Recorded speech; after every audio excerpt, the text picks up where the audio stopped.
హైదరాబాద్ నుండి USA, UK, Canada ఏ దేశానికైనా fastest international courier service avocai.com. Free pickup, free packing. అందరికీ నమస్కారం. నేను Swaroopa Putlapalli. Welcome to Suman TV. కర్ణాటకలోని ప్రముఖ పుణ్యక్షేత్రమైన ధర్మస్థల పరిసర ప్రాంతాల్లో శవాల పూడ్చివేతకు సంబంధించిన మిస్టరీ కొనసాగుతోంది.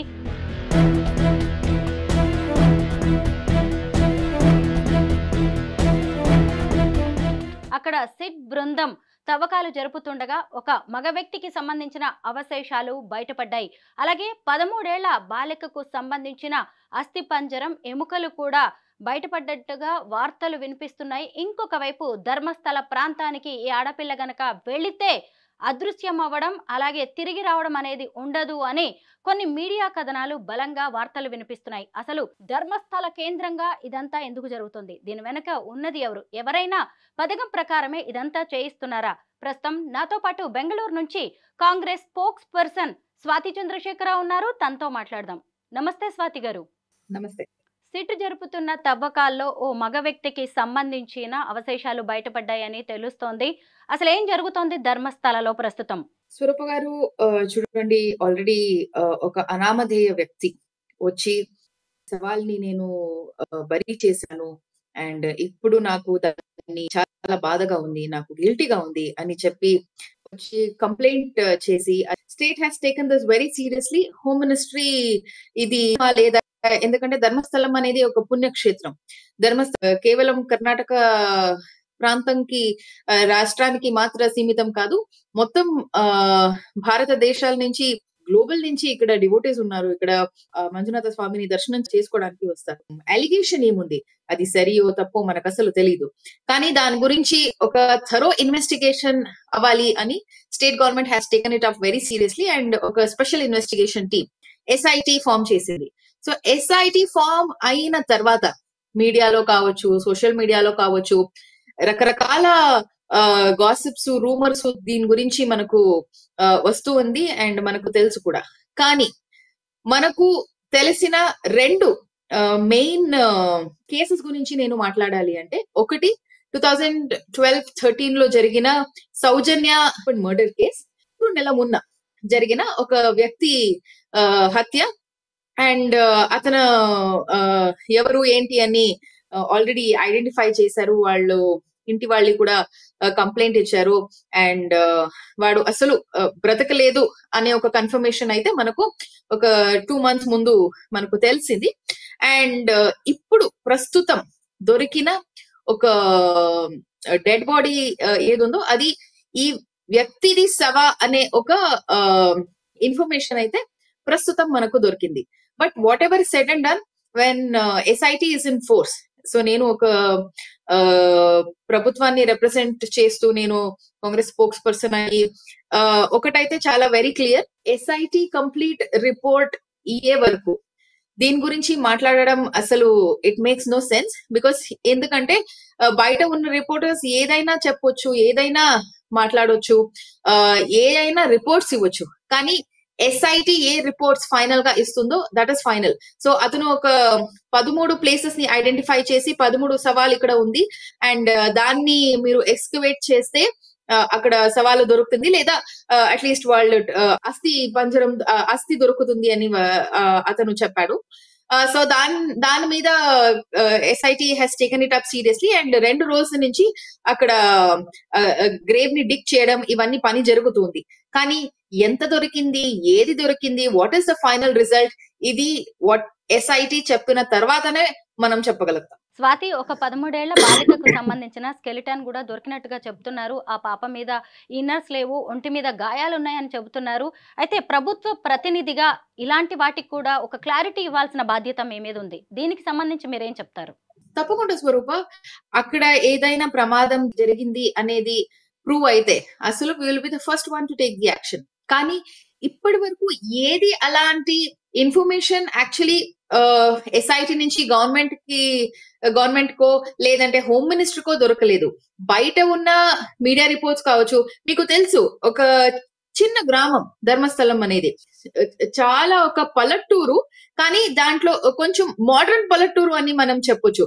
సో ఒక చిన్న పల్లెటూరులో కావచ్చు, కానీ ఇప్పుడు అర్బన్ లో అయినా ఇలాంటి ఒక ఇన్సిడెంట్ జరిగితే, మన పక్కింట్లో ఇలాంటి ఇన్సిడెంట్స్ జరిగితే ఎన్ని రూమర్స్ బయట వస్తాయి, ఎన్ని కథలు బయట వస్తాయని మనకు తెలుసు. సో ఒక పల్లెటూరులో ఇలాంటి ఇన్సిడెంట్ జరుగుతుంది అండ్ మొత్తం కంట్రీ మీడియా దీని గురించి అవగాహన పెట్టింది అండ్ దాని గురించి ఇన్ఫర్మేషన్ తీయాలి అని ప్రయత్నం చేస్తుంది. సో ఇలాంటి పరిస్థితిలో, ఇలాంటి సందర్భంలో చాలా రూమర్స్ బయట వస్తుంది. కానీ I request media to not bug, especially serious medias కావచ్చు, మెయిన్ స్ట్రీమ్ మీడియాస్ కావచ్చు, ఇలాంటి రూమర్స్ ని మీరు బ్యాక్ చేసుకోకుండా please wait for SIT reports. ఒక మాజీ పారిశుద్ధ్య కార్మికుడు చెప్పిన దాని ప్రకారం ఇదంతా జరుగుతోంది. ధర్మస్థల మీద చాలా పెద్ద ఇష్యూ అయితే మొదలైంది. అయితే ఇతను ఎవరు, ఎన్ని రోజులు అక్కడ పనిచేశాడు, ఇతని ఫాస్ట్ ట్రాక్ రికార్డ్ ఏంటి అనేది కూడా మనం చూస్తూ ఉంటాం కదా. దానికి సంబంధించి ప్రభుత్వం దగ్గర ఏదైనా వివరం ఉందా?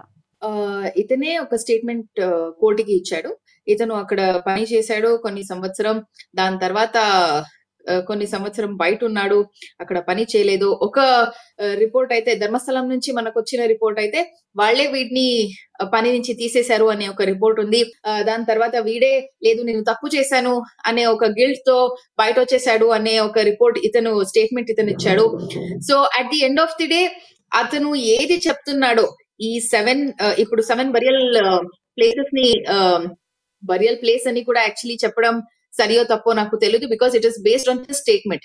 కానీ 7 ప్లేసెస్ లో ఆ వ్యక్తి చెప్తూ ఉన్న 7 ప్లేసెస్ లో ఇప్పుడు సవా ఉంది అనే చోటులో పోలీస్ ఇప్పుడు వెతుకుతూ ఉన్నారు.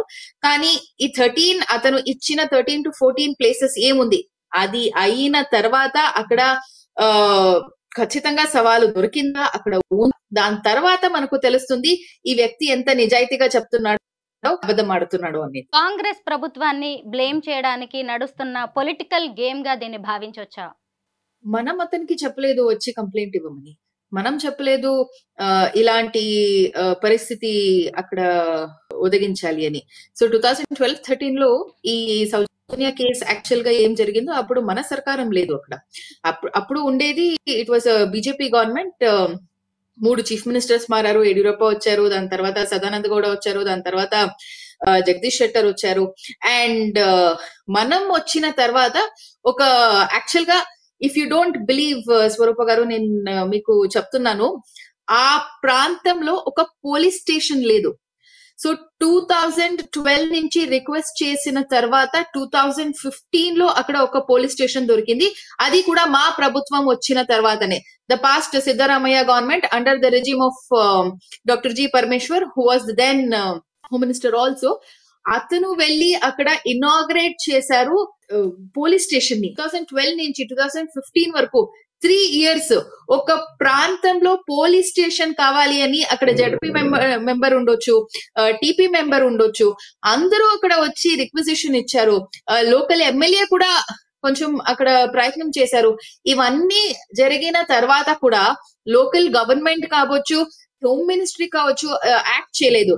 ఇప్పుడు పాత హోమ్ మినిస్టర్, మాజీ హోమ్ మినిస్టర్ అరగా జ్ఞానేంద్ర గారు చాలా గొప్ప గొప్ప విషయం చెప్తున్నారు. ఇది ధర్మస్థలం వ్యతిరేకంగా చేసిన పని, అక్కడ this is an act against religion, ఇవి అవి అని.